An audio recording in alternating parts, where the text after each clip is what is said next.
What's up, guys? Steven Smith, Jim Bratton. We're bringing you guys the latest news in sports every single week that we're here. We're going to start off today talking about some NFL football, maybe some college football, and MLB playoffs. So stick with us, 40-minute show, talk about what we know, which we want you to know, and how the day's going to go, how the weekend's going to look, your Blue Raiders, the Vols, NFL teams. Let's do it. All right, Steven, did you have anything that you wanted to talk about as far as the NFL goes? My biggest thing with the NFL this week was Tom Brady. Tom Brady was huge. I say he's the best quarterback of all time. Many people will disagree with me, especially living here in Vols country. But Tom Brady, 3 touchdowns on his first game back, threw for over 300 yards. 400. 400 yards. I've got the numbers right here. He was 28 of 40 with 406 yards and 3 touchdowns, which I thought that he was going to come out and light it up because of how angry he is at the NFL and Roger Goodell right now. Right. And especially against an opponent like the Cleveland Browns, of all teams. Oh, yeah. That was a perfect team for him to start off against. It the was. Browns, yeah. Granted, he might face a little tougher test this week because they're on to Cincinnati. Yeah. But that Cincinnati defense didn't even look good the last week they played. They didn't, and it was Vontaze Burfict's first week back, so you got to give him some time to get back into the swing of things. But it's definitely going to be tougher for him this week than last week. Well, the Cowboys put it on 28-14. And that's young Dak Prescott, which is another huge thing in the NFL right now. They did. There's a big controversy about what the Cowboys are going to do at quarterback, and Jerry Jones has come out and said that no matter what happens with Dak or no matter how well the Cowboys play going into their bye week, they're still going back to Tony Romo. How do you feel about that? That blows my mind. Blows my mind. You got Dak Prescott here, rookie, leading your offense, leading them. I watched the game on Sunday. He goes up to the line of scrimmage, gets under center, sees the defense, calls out what he sees, and then plays football. He plays the game like a fifth-year vet. And you're going to take this guy that's 4-1, him, Zeke, and that offensive line are running through everybody right now. Going off of that, I feel like Dak just adds a completely different element to that offense that Romo doesn't have. Because Romo can't run the read option. No. I mean, he could, but it surely wouldn't be in the same effect that Dak has. And we know as soon as Romo runs it, he'll be out for 6 weeks with a broken finger. Can't trust him for durability. You can't. But how about the Atlanta Falcons going on the road and just beating the Super Bowl champs. Beating the defending Super Bowl champions. Well, I mean, they're 4-1. Broncos are 4-1. The Falcons have top 3 wide receiver in the league, being Julio Jones. Julio Jones, A.J. Green, Antonio Brown, best 3 receivers in the league. And he caught for 300 yards 2 weeks ago. I mean, he's the biggest threat. He's shredded Josh Norman. He's shredded cornerbacks across the league for years now, and he's just doing it week in, week out, making honestly the league look bad when it comes to cornerbacks. That's right, and the thing about the Falcons' offense is they've got so many pieces now because both the running backs are back healthy. They've got Devontae Freeman and Tevin Coleman, who was not even supposed to play last week against Denver because of the sickle cell trait that he has, which only a few players have. I know Ryan Clark had it, and maybe another guy here and there. I know that a lot of people, when you think of FSU football, they automatically go to Dalvin Cook. Well, Devontae Freeman was above him. In 2014 when he came out of college, Devontae Freeman's no joke, man. He can run the football. He's a big, strong, mobile running back. He is. Left and right, he'll make the cut, and then, he'll take on a linebacker one-on-one if he meets you in the hole. 5'9", 209 is what he's marked in as. And Tevin Coleman's going when you say he's built the same way, that's what the Falcons love Yeah. to do with their running backs. And Kyle Shanahan loves big backs Mhm. that can really pound the football. And nobody expected Tevin Coleman to do what Tevin Coleman's doing. No. Nobody. No. Coming out of college, who's Tevin Coleman? You know? And now he sits here from Indiana, and, you know, he's a big name in the league. I might pick him up on my fantasy team sometime soon. I need a running back. He's still available in I your don't know, league? Probably not. I might need to make some moves in my league. I'm sitting Make some trades? Yeah. 3-2. Big win for me this week, by the way. Big win.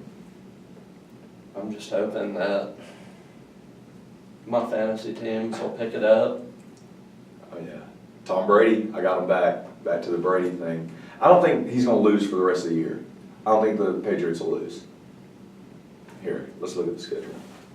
Who do they have on their schedule? All right, so next week they got the Cardinals. Or no, excuse me. The They had the Bengals. Cardinals week 1, and they got the Bengals this week. I said they beat the Bengals. Then they have a 3:25 game against the Steelers, which the Steelers Is have. it at home? had- Or is it in It's in Pittsburgh? Pittsburgh, yeah. That's tough, because Steelers have one of the best offenses in the league. Oh, yeah. So many options. Oh, yeah. So many options. So, I mean, that one's a toss-up. I still give it to Brady and Belichick, best duo of all time. Then you got the Bills, Seahawks, Niners, Jets, Rams. All winnable games, Yeah. especially against the NFC West, Mhm. which is terrible this year. Yes. Speaking on the NFC West, Kaepernick's getting a start. He is. What do you think about that? You know, I feel like Chip Kelly's hands were tied in the whole situation because they're trying to restructure his contract and they want to see what they can get out of him, because with a restructured contract, he's going to be a free agent at the end of the year. And they've just got a lot of quarterback questions as an organization that they need to answer. Yeah, you're right. I mean, I think it's fair to say they don't have a leader at quarterback right now. I don't. Blaine Gabbert certainly wasn't getting Right. that done for him. And a lot of people are going to go out to this game and want Kaepernick to succeed, and then there's going to be the other half that want him to fail. Now, do you think when they play that the fans are going to act accordingly, or they're just, they want their team to win, or is it going to be them versus Kaepernick? I feel like it's going to receive mixed reviews. I do feel like the majority of 49er fans will embrace his return because in the back of their minds they're still thinking back to 2012 when he absolutely shredded the Green Bay Packers defense in the playoffs. Yeah. But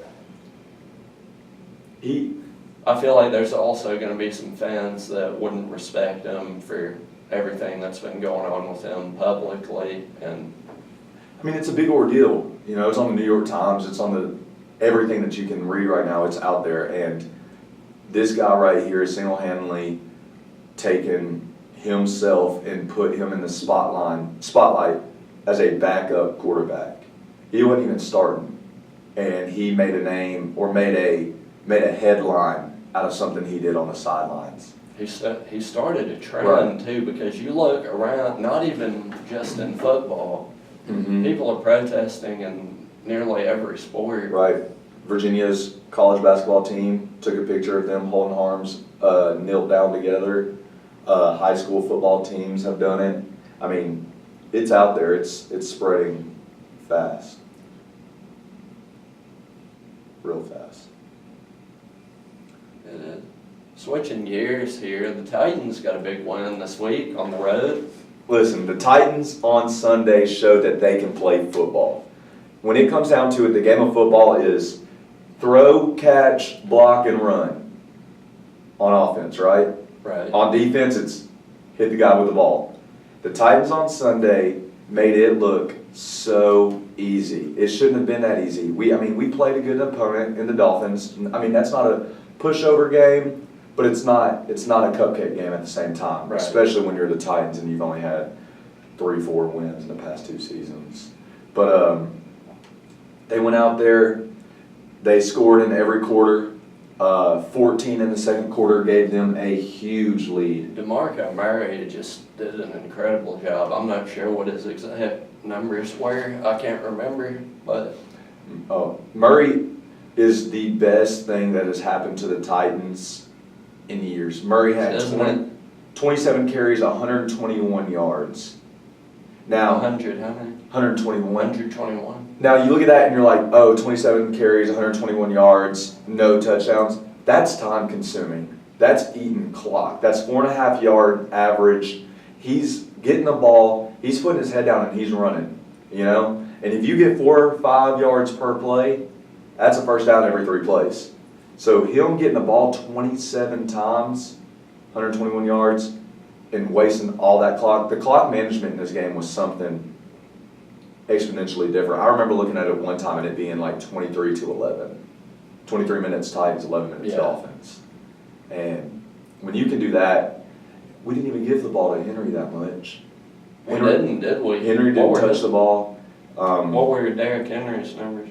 Let's see right here. Because- 7 rushes, 54 yards. Yeah, that's what I figured. He's obviously going to take a backseat to DeMarco Murray. And that's what's scary, because when you go through the Titans roster and you look at who they have, what they have in the positions, I look at the Titans and I think they don't have, besides Murray, any A players, A+, A- players. I think the closest Delaney Walker. I say B+, maybe A- on his good days, but I don't know if Delaney's even an A+ player. Would you put him top 5 tight ends in the league? I would. With, I mean, early in the season, I definitely would have. Now, I can see the argument where he would drop in the rankings based on him being banged up for, was it last week against the It wasn't Against he played against the Dolphins. The Dolphins. He did play. He had 5 It receptions, wasn't 66 against the yards, Dolphins, it and was a against, touchdown. I believe it was against the Raiders, Raiders. where we 2 weeks didn't ago. have him. I don't know. Computer's not going quick enough. Here we go. Raiders, 17-10 loss. That one hurt. That did. Yeah, he did not play against the Raiders. Yeah, I mean, I didn't even realize that until we talk about it right now. Him out against the Raiders is a huge weapon that we missed. But I look at it, you got Gronk, you got Tyler Eifert, Travis Kelce, Jimmy Graham. And I know Jimmy Graham has done nothing for Seattle, but when you play... He has picked it up the last few weeks. When you think about a guy to cover on Seattle, you're going to think Jimmy Graham. When you think about the Bengals, you think about A.J. Green and Tyler Eifert. When you think about Kansas City, you think about Travis Kelce. And when Patriots, obviously Rob Gronkowski. But now I look at the Titans and I think, is Delaney Walker the number 1 threat on the team? And I don't think so. I think DeMarco Murray, ball out of the backfield, dump off passes, let him get some space and let him run, by far sets him apart from everybody else on the team. By far. Just shows how much their offensive philosophy has switched and over the past year. You know who it helps the most? Who would that be? Mariota. It helps Mariota so much knowing that guy is in his backfield at all times. That if worse comes to worse, if the end of the play is over or nearing being over, that he could dump that ball off to Murray or Henry. He's got 2 horses in his backfield. Big time guys that can play the game of football. Do you know what amazes me going back to the offseason? And I think that our GM, John Robinson, just did an incredible job. And you remember that the Titans got DeMarco Murray for a 4th-round draft pick? Yeah. A 4th-round draft pick. Not only that, but when they decided that Murray was going to be up for auction on the trading block, they told Murray in Philadelphia, they said, "Where do you want to go?" And he called the Titans personally and said, "I want to go to Tennessee." He said, "I want to go to Tennessee." So he saw something here in us, in the little old Tennessee Titans, who since Chris Johnson has left, kind of hasn't been worth anything. The Titans. We haven't, especially in the running game. Right. Because look, I can't even count how many running backs we've had ever since the Smash and Dash Yeah. days. Back in You like remember 08, Smash and Dash? yes, when they had the code blue against the Colts. See, that's what the fans need again. And I think the fans are getting a glimpse that will be here soon. The offensive line is top 5 in the league right now. Oh, I saw Pro Football Focus rankings the other day. They had it at number 1. We are number 1. That's a man. They are winning games for us quietly. I know we've won 2. Which is what you want to see Mhm. out of an offensive Mhm. line, because you don't want to see your offensive lineman making too many headlines. But let's go back. Let's think for a second, all right? In the game against the Raiders, Taylor Lewan left his feet on that ball on the 4-yard line where they had it, and he hit that guy, and we got the 15-yard penalty back, and then we eventually go on to lose the game. Lewan doesn't make that play, we might go into overtime. That's the game where Malarkey had the 2-point conversion that he was going to go with if they would have scored that touchdown. So Vikings week 1,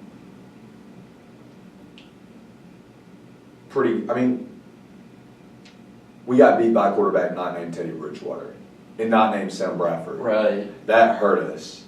The Lions, that was a huge win for us going up there and just squeaking one out. The Raiders could have been a win. But it's not. It's a loss in the loss column. And then the Texans was actually a good game for us too. It was. So now we got that win against the Dolphins. We have the Browns coming to town, 0-5 Browns. I don't want to overlook them because if you remember last year, Johnny Manziel came in and tore us up. And that's what I'm scared about for the Titans this week. I'm scared that they might come into the game a little overconfident and might find ways to shoot themselves in the foot. Oh, I feel like this game, if we can come out and handle business like we are supposed to, we then have the Colts and Jaguars both at home. We're on a 3-game homestand.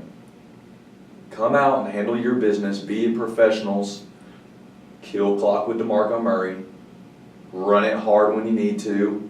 Tajay Sharp on the outside is a huge threat. Delaney Walker, like we said, is there. Beat the Browns. Don't just squeak by, but beat them. Make a statement, and then let the Colts come to you guys when y'all are 3-3, and let's take the Colts to town too. Let's get a little AFC South win. Head into the Jags, get another AFC South win, and be sitting at the top of our division, 5-3. That's right. If we can get some momentum going, this division is completely winnable. It's completely up for grabs. 100%. So anything can happen in the AFC South. The thing is it's ours to win. The Colts aren't the Colts. The Peyton Manning Colts, and when Andrew Luck came, those were the Colts. And the Jags, we haven't seen a great Jags team. They're coming. The young core is there. And then the Texans is the only one. I think the Texans is our biggest threat.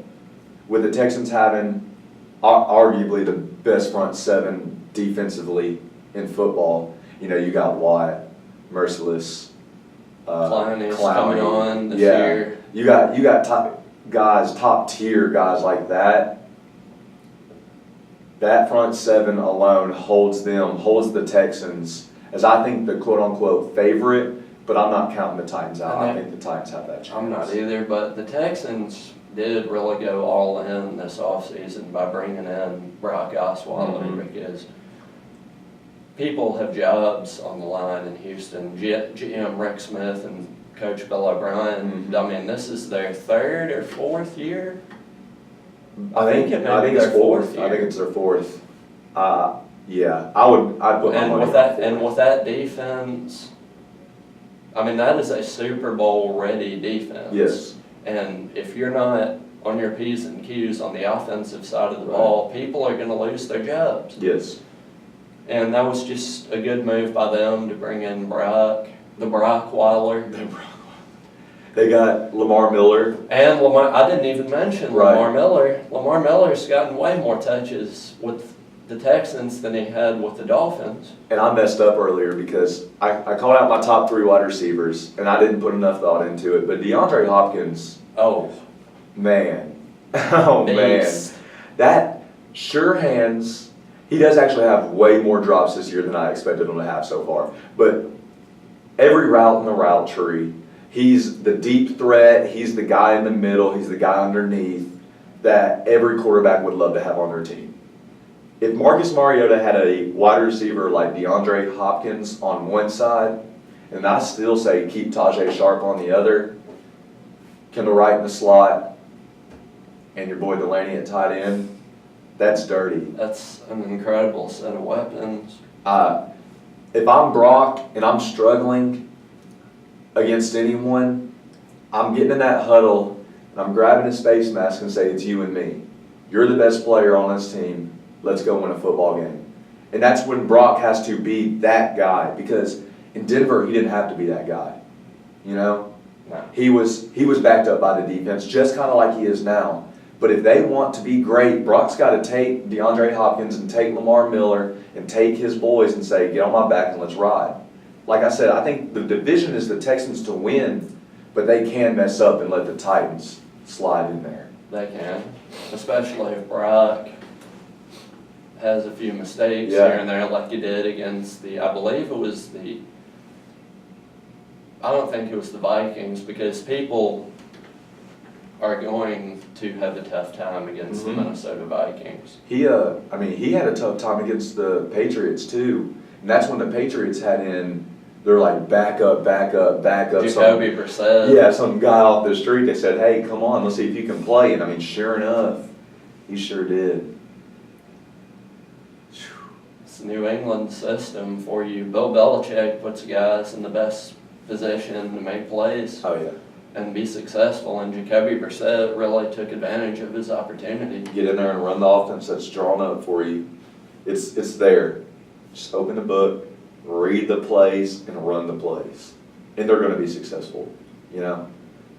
I love watching the Patriots play.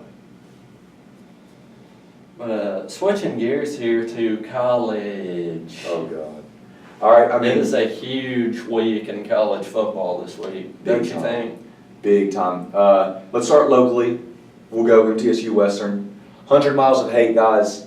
This is, I'd say, Middle's biggest game of the year. By far. Definitely. By far. We have gone 4-1 with our one loss to an SEC Vanderbilt, which still to this day, we got rained out. I feel like it messed up our momentum. I'm not giving them any excuses. I just feel like that game stinks as a Middle fan. It stinks to see that happen, especially with all the hype that we have, our town, our team, all that kind of stuff coming in.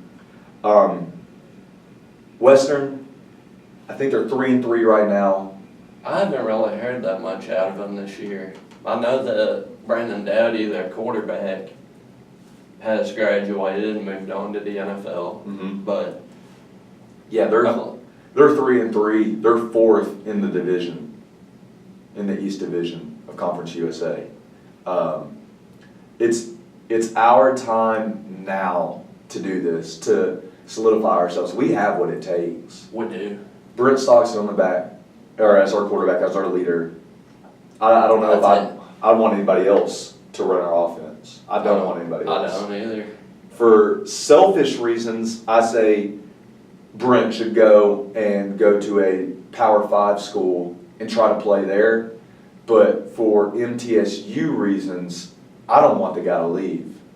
You know, he's shredding records, leading our team to 4-1. He does what it takes. How many yards has he thrown for this year? Do you Already? know? No, but I'll get it. That guy's something else. And then we can't forget that, Your boy, we can't forget your boy, the I-Train. the I Train. And the running game. He does. I talked to Itavius yesterday, actually, and when I talked to him, he told me that this year he is seeing the hole. And I asked him, I said, what do you see when you see the hole? And he said, my offensive line is working so hard to get this hole. And he goes, so when I see it, it's there and it's open. And he kept focusing on telling us how it's open. And I like talked to him and I joked with him a little bit and I was like, I get it, it's open, you know, it's open. And he goes, and he kind of looked at me and he kind of like smiled a little bit. He goes, you don't understand. He's like, this offensive line makes this hole open. And you see it. He was the first conference or first football player this year to have 100 yards in receiving and 100 yards running. When this guy gets the ball, whatever's in front of him must be green on the ground because he's running. 200 plus yards of total offense for a running back like him, I'll take it He every had a day. huge week that week. I'm trying to find Brent Stockstill's numbers for the season. And MTSU's offense is explosive even without some of their star skill players at wide receiver. Right. Like Terry Pettis. I mean, you still have Richie James out there, obviously. But Richie's the man. All right, so I got Stockstill here. No, that's not what I need. Here we go, individual statistics. Or are you pulling up team stuff? Yeah, I got Stockstill with 1,657 passing yards. Wow. Is that, I mean, as of October 10th, 2016? Goodness gracious. iTrain's run for 582 yards. How many did you say?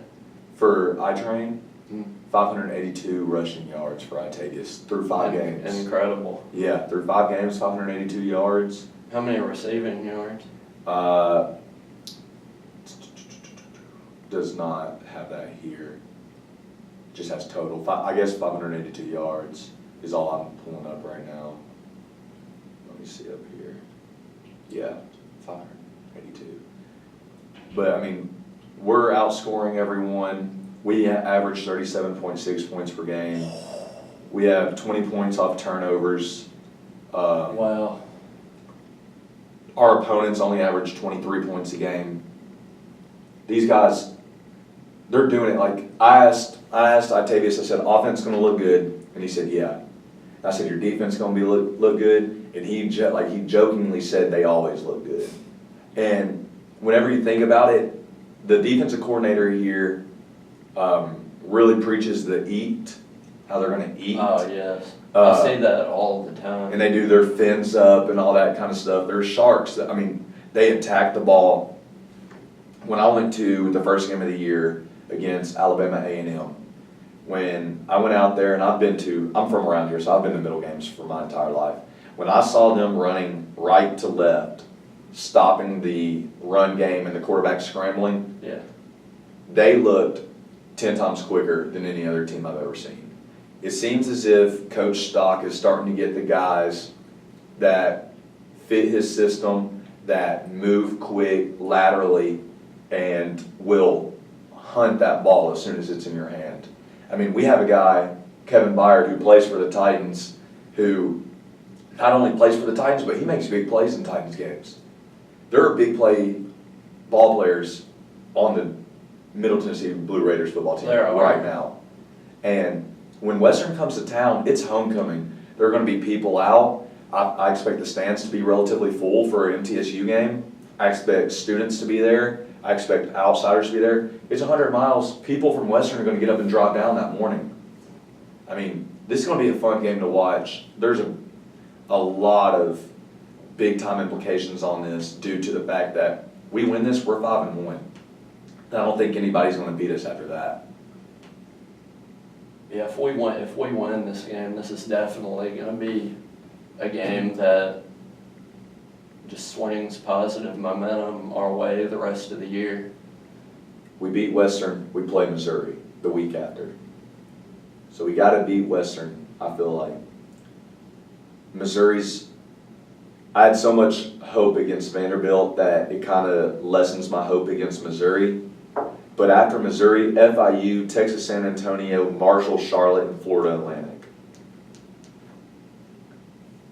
Are we sitting at 10-2 at the end of the year? 9-3? We could be, according to your predictions, if they stand, I would hope which so. hopefully they do. Yeah.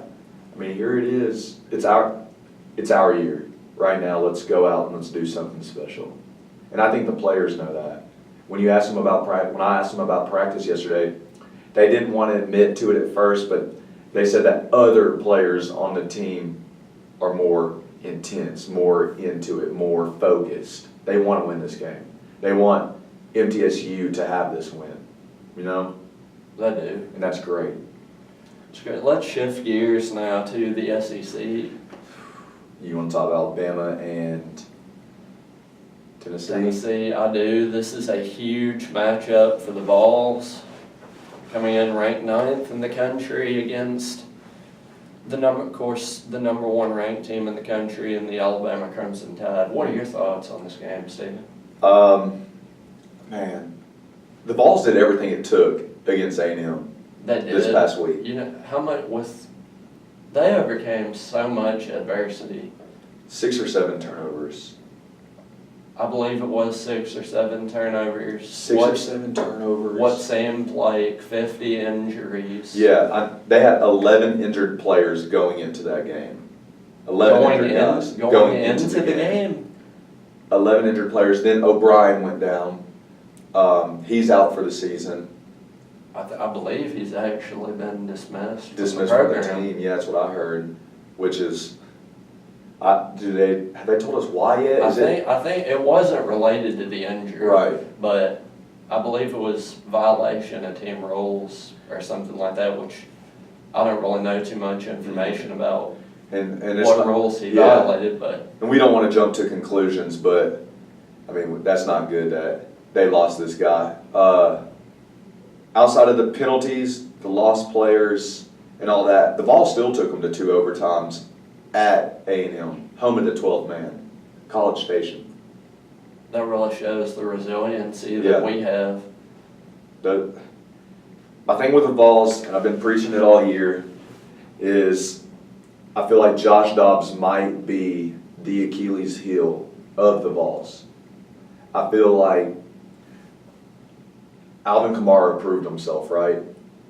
On Saturday, Jalen Hurd didn't Definitely. play.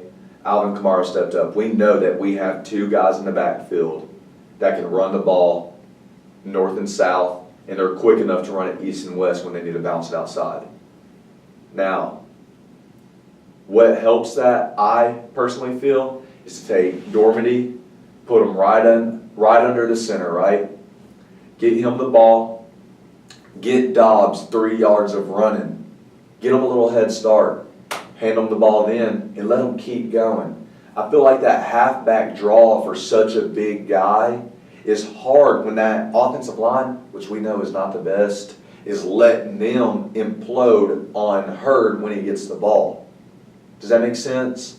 But if you get that ball under center and you take it and you give them 3 or 4 yards of momentum, dude, there's not many people that can stop Jalen Hurd. He's a big boy. He is. He's a very big boy. And you know what that does more than anything when you run the ball like that? Play action. You guys have Jawan Yes. Jennings, who's been the Vols' savior this year, and you have Josh Malone, you got Josh Smith. Josh Smith, You got Ethan Wolf. Yeah, you've got these guys that can go catch the ball. But I feel like the throwing of Josh Dobbs